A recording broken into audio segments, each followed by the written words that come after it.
The California desert, south almost to Mexico, Palm Springs is several hours away, LA another world. Take a wrong turn off Route 111, head into the dust and shrubs, and you might just find this. Hidden in the middle of a place meant to be nowhere, never intended for mention on any map, is a mobile city. This is called the finger plant, but I call it horny thorny. It's not particular about fingers, it'll grab you anywhere. And this is Tony Williams is a desert vegetation specialist of sorts. They don't check university degrees here, and One Can, as she likes to be called, does sell plants, among other things. And this is called a maiden's dream. Some people call it a donkey dick. This is the aloe vera, this is the yellow one. And this is a tomato plantation here. And believe it or not, I got tomatoes. You like to eat one? No, I'm right. You're scared, huh? Yeah.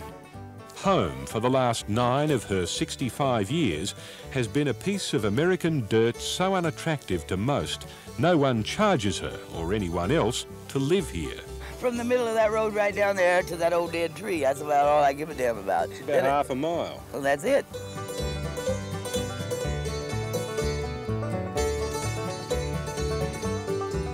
"60 years ago, that half mile was in the middle of a military training ground.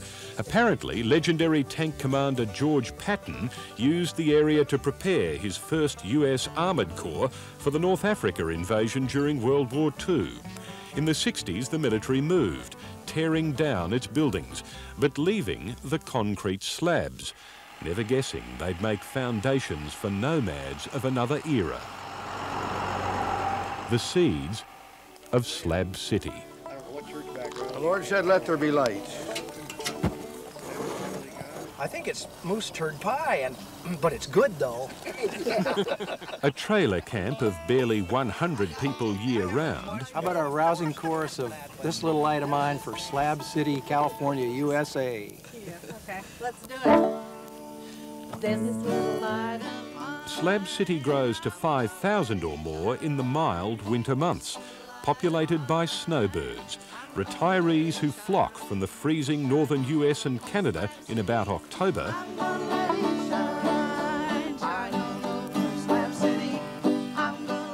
and park here until April's heat drives them north again. Up north, there's a little saying up there that a duck is only about a half an inch wide between the eyes, but he's got enough brains to go south when the winter comes. You know? Preacher Phil, as he's known, is the Slab snowbird pastor. If I don't see James between now and next winter, he'll drive in one day. I'll be here setting up, and one day James will drive in, and then Oscar will drive in, and pretty soon it's like old home week again, you know. We're all here for the winter again. You know? There's a sense of community that America is sadly missing in most instances. That happens right here, and I think that most people would give their eye teeth for that sense of community. A winter paradise, but what about the few who stay for summer? Wild Bill here has a great story about surviving the summer. Scorpions, black widow spiders, and rattlers. You got to get them quick because they move fast.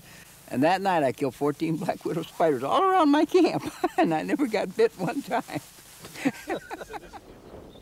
Not only dangerous, Wild Bill, One Can and others concede, in the summer the slab is a furnace, up to 53 degrees. Yeah, it's wonderful here in the wintertime. In the summer it's kind of really bad, you know. But you live here in the summer anyway. Yes, I do. I get naked and put my feet in a bucket, put the towel on my head, and ask, what the F am I doing here another summer? But I'm here. This is a south wind storm. It's a 34-footer. But most slabbers fit a broader American trend, geriatric gypsies. Retiring sooner, living longer, able to afford homes with a steering wheel and headlights, an estimated 1 million Americans are spending their senior years on the road. We can come and go as we please, but we like it here every year. Well, yeah, you got to keep coming back, see where your friends went. Yeah, we'll probably do this till at least until I'm gone. You might turn your toes up in Slab City. Yeah, oh yeah, there's no doubt in my mind. I would be cremated, and when the wind came up, I'd be all over the slabs. There's no tap water, no phones, no electricity. So like others, Adolf Hafner powers his sander and satellite TV with solar panels. So running the generator and use a lot of gasoline. I gotta buy the gas. So, son, I don't have to pay nothing. It's free. Adolf sells his $15 birdhouses as a kind of bug repellent. And you have a birdhouse, 2 of them around the house, and in the swallows move in, you won't have to worry about the mosquitoes. They eat all the mosquitoes around the house. They're just giving her, flying around. This is, I'm working on this. I call this the back 40 or the glass garden. Slab City is refining its visitor attractions. And this is the glass garden. I'm still working on it. What's the concept here, Ken? The concept is just old junk and garbage and just things that nobody wants, and I've made a beautiful piece of shit out of it. Turned it into art. Yes. One attraction here does leave you with a deep sense of only in America.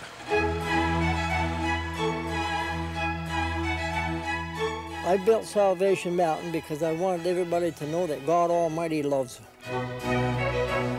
Leonard Knight says a religious experience drove him to the desert in the mid-80s.